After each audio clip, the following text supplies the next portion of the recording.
The 70s decade is generally considered to be a golden age of British television. However, amongst the fondly recalled classics, there remain some series which have sadly faded from memory. From tales of mystery and spooky children's dramas to educational programmes and overlooked sitcoms. These are the shows that time forgot.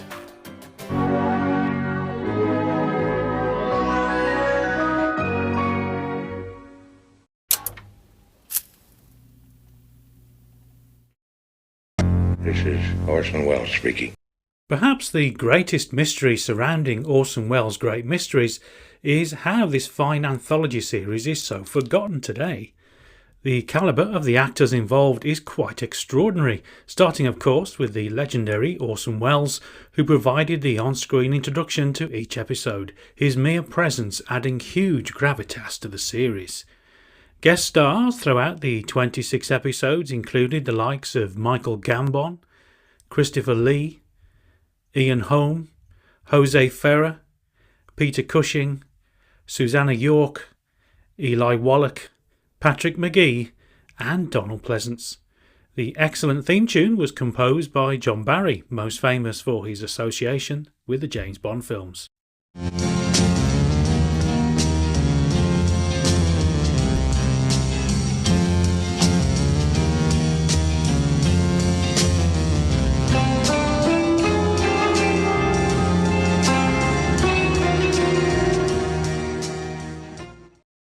Broadcast between 1973 and 1974, there were two series of Orson Welles' Great Mysteries, with 13 standalone episodes in each. Some of the stories were based on original works by the likes of Charles Dickens and Arthur Conan Doyle. As to be expected with such an amazing array of acting talent, the vast majority of performances throughout are excellent. Episodes I would recommend include The Leather Funnel, starring Christopher Lee, Simon Ward and Jane Seymour, and La Grande Bretèche with Peter Cushing and Susanna York. Orson Welles' Great Mysteries is available on DVD, but the first volume is becoming a little hard to find. Episodes can also be seen on YouTube.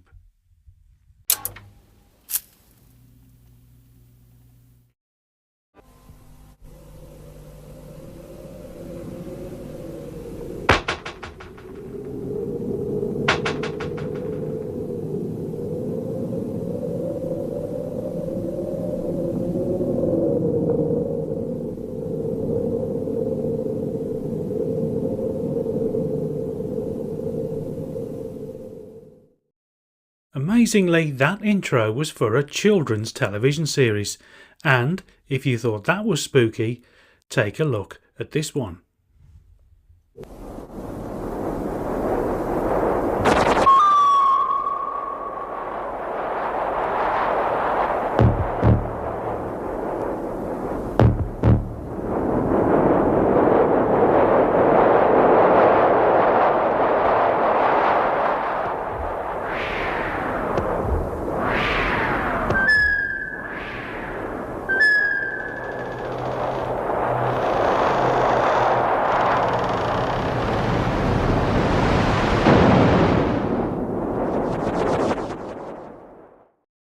Looking back at series such as Shadows now, how did we 70s kids not all grow up to be complete nervous wrecks, peering anxiously around every corner? While the 70s decade was a golden one for more traditional children's television aimed at younger viewers, such as Bagpuss, Mr. Ben and the Wombles, it was also an era which produced some of the finest children's drama series aimed at slightly older kids. Shadows was one such show.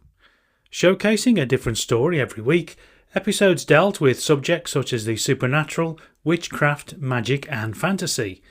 Broadcast in 1975, the first series of Shadows was mainly supernatural in nature.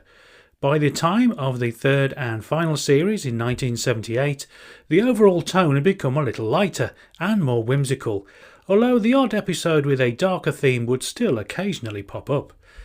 The third series episode, The Boy Merlin, was spun off into its own series in 1979. An intelligent, well-made series that treated its younger audience with respect, Shadows is available on DVD and can be seen right here on YouTube.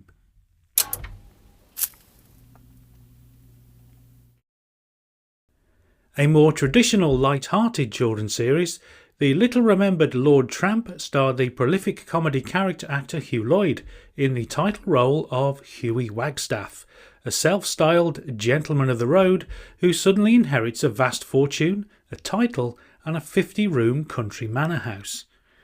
Trying to coach Hughie in the ways of the nobility was housekeeper Miss Pratt, played by the Queen of Carry-On, Joan Sims. Hughie's education in his P-levels, P standing for posh, doesn't often go to plan, with him insisting on hanging a bottle opener around his neck at all times. This gently amusing series, created by Hugh Lloyd himself, sadly only lasted for 6 episodes in 1977. It is available on DVD, although not easy to find.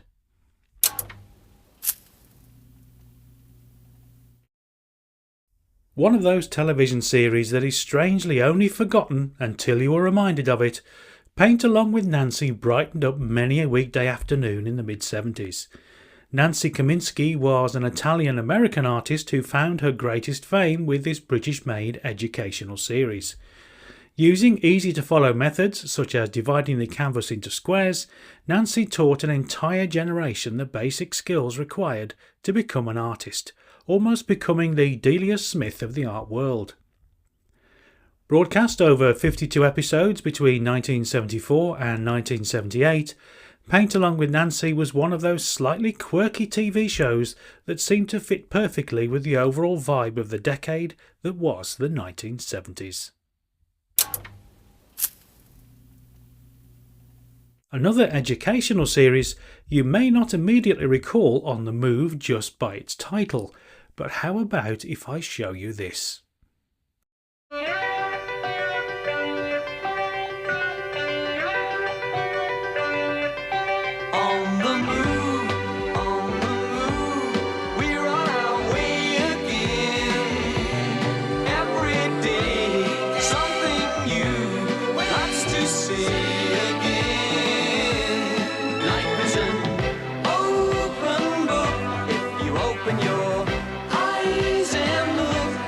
Let's keep it moving. Let's keep it moving. Ring any bells now? Starring Bob Hoskins in one of his early television roles, On the Move was part drama and part educational programme, and aimed to help the many adults in the country who struggled with reading and writing. There weren't any lessons. But you went anyway. Oh, yeah. I got there all right, you know what I mean? There were signs outside, but, you know, that little sign with a man reading a newspaper, and there was arrows up to the place. It was a piece of cake. You couldn't miss it. So you found your way there, all right? Then what happened? Tell us, I want to know. All right. Well, there was, as I say, it was just a chat. There was this woman, Miss Hawkins. She was in her 30s. She used to be a teacher, but she had kids and had to give it up for a while. Now the kids are older, she's back teaching adults, you see. Well, she asked me whether I wanted to learn in a group or did I want to sort of go with a tutor on my own, you know. So Each 10-minute episode mixed scenes of Bob Hoskins' lorry driver Alf confiding in his friend Bert about the difficulties he faced in life due to his issues with literacy, and educational clips from guest presenters such as Martin Shaw and Patricia Hayes. Coffee pot. Tea may be all I've got, but what I really want is a proper cup of coffee and a proper cup of coffee pot. Copper. Martin, Yes, I don't think, don't think that I'm trying to No. teach you anything. No, but good Lord, no. No, but it's very much easier if you sing this. Do you know the tune? No, Well, I I'll don't sing know it the for you. words. I'll sing it for you very quickly, Yes, go on. and very badly. All I want is a proper cup of coffee made in a proper cup of coffee pot. Tea may be all I've got, but I want a cup of coffee from a proper coffee pot. Tin coffee pots and coffee pots, they're no use to me. If I can't have a proper cup of coffee from a proper cup of coffee pot, I'll have a cup of tea. On the Move played a major part in the increase of adults taking literacy classes, with over 70,000 people calling the helpline number given at the end of each episode.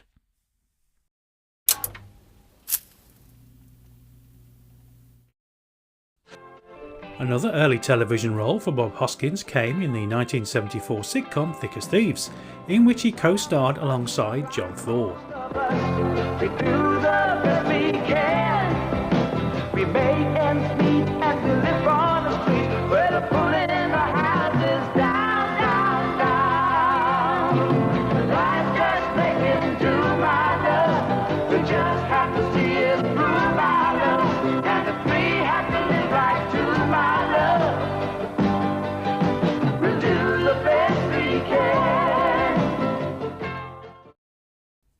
Written by the legendary scriptwriting duo of Dick Clement and Ian LaFrennay, Thick as Thieves saw house burglar George Dobbs, played by Hoskins, released from a 3-year jail sentence, only to find his former partner in crime Stan has moved in with his wife Annie, portrayed by sitcom regular Pat Ashton. Loving both dearly, George doesn't have the heart to ask either Annie or Stan to leave, so an uneasy arrangement begins with all three living under the same roof. As to be expected from a series written by Clement and LaFrennay, the scripts for Thick as Thieves were a cut above many of the other ITV sitcoms around at the time. Indeed, the original idea for the series actually came from their own pilot for the BBC's Porridge, Prisoner and Escort. The original idea for the pilot was much more akin to the concept of Thick as Thieves, and, on a roll, the writers found they had completed an entire series worth of scripts instead of just one episode. These scripts became Thick as Thieves, while the rewritten Prisoner and Escort became the blueprint for Porridge. Thick as Thieves can be seen on DVD and YouTube.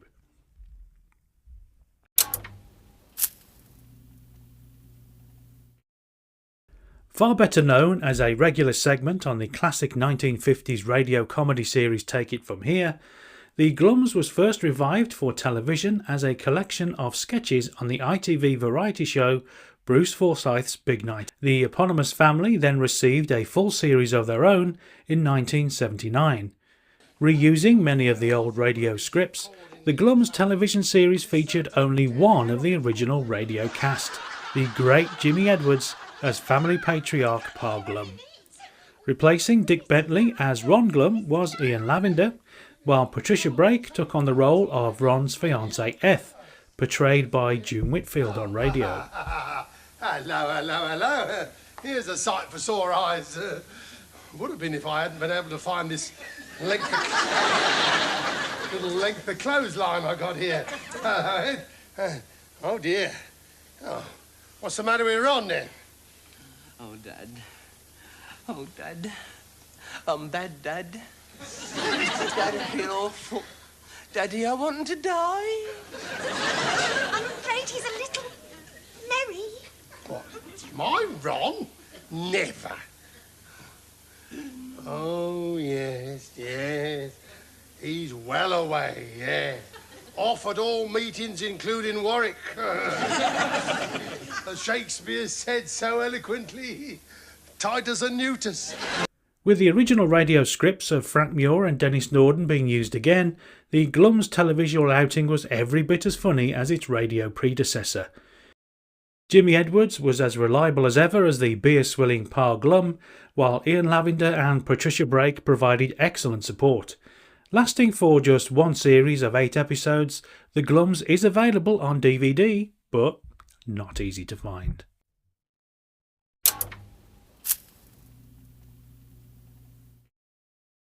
While the one and only Les Dawson, a true giant of British comedy, is most certainly not in any way forgotten, the 1975 series Dawson's Weekly is one of his lesser remembered television outings. Written by the illustrious pairing of Ray Galton and Alan Simpson, Dawson's Weekly was a sitcom that in some ways took inspiration from their earlier classic Hancock's Half Hour. Each week, the character of Les, dressed in a biker jacket and white scarf, would find himself embroiled in various comic situations. The brilliant Les Dawson was far more at home performing stand-up routines and sketches rather than acting in a sitcom format, which is probably why Dawson's Weekly isn't as fondly recalled as his other television work. The series is available on DVD.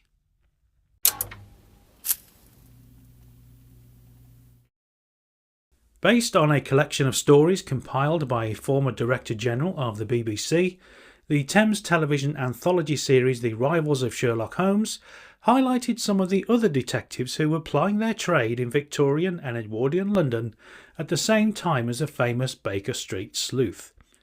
Many of the detectives originally appeared in written works produced around the same time as Sir Arthur Conan Doyle's Sherlock Holmes stories. These included the corrupt Horace Dorrington, played by Peter Vaughan, blind detective Max Carados, portrayed by Robert Stevens, and detective of the occult Thomas Ornacki, a memorable Donald Pleasance. Running for 26 episodes over 2 series between 1971 and 1973, The Rivals of Sherlock Holmes was an interesting idea for an anthology series, shining a light on some of the lesser-known sleuths of the Holmes era. The series can be found on DVD, with select episodes also being on YouTube.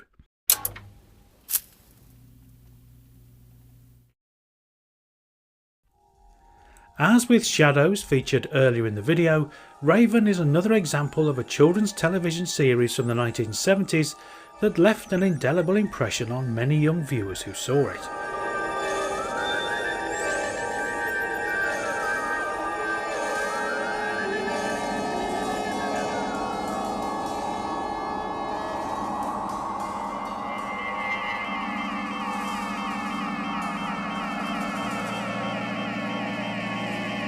Featuring a young Phil Daniels in the title role, the series sees former Borstal boy Raven move in with archaeologist Professor Young, played by Michael Aldridge, and his wife, an expert in ornithology, portrayed by Carry-On great Patsy Rowlands.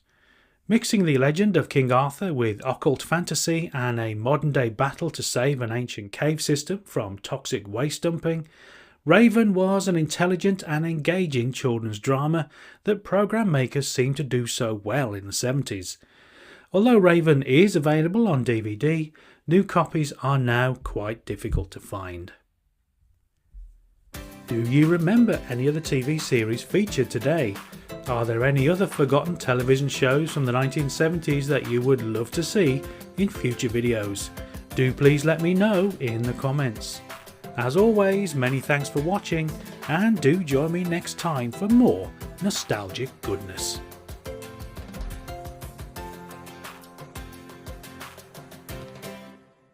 This is Orson Welles speaking.